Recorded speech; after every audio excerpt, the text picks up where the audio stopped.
नमस्कार जय जगन्नाथ शुभ सकाळ। आज हूँ जानुरी 1 तारिख गुरुवार। आज दिन में पाणीपाग को लेटेस्ट अपडेट आसी वीडियो टी लास्ट टाइम देखी नियंतु आपने सबकि जानीपर। कलबल कर कुहुड़ी 9 जिला को ऑरेंज वार्निंग 9 जिला को ऑरेंज वार्निंग जारी कर पाणीपाग विभाग।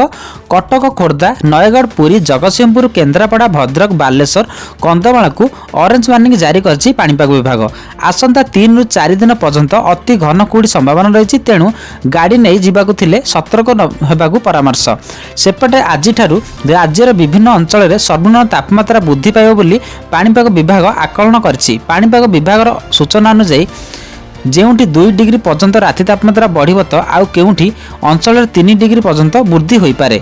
शीत प्रकोपरू अन्य आश्वस्ति मिल पारे, हेले घन कुहुड़ी लगी रहिबो। आगामी 5 दिन पर्यंत एहिभଳି कुहुड़ी परिस्थिति जारी रहिबो बोली पाणीपाग विभाग केन्द्र कहिछि।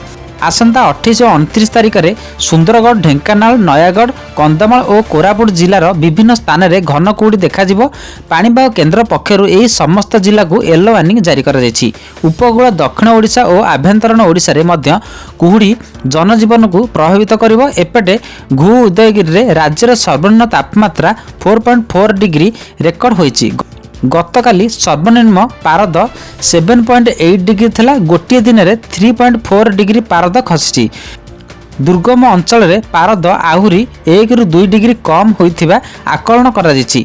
यह थिला आजिर पाणीपागर लेटेस्ट अपडेट। यही अपडेट आगू पाइबापी आम चैनल सह जोड़ी रुहतु।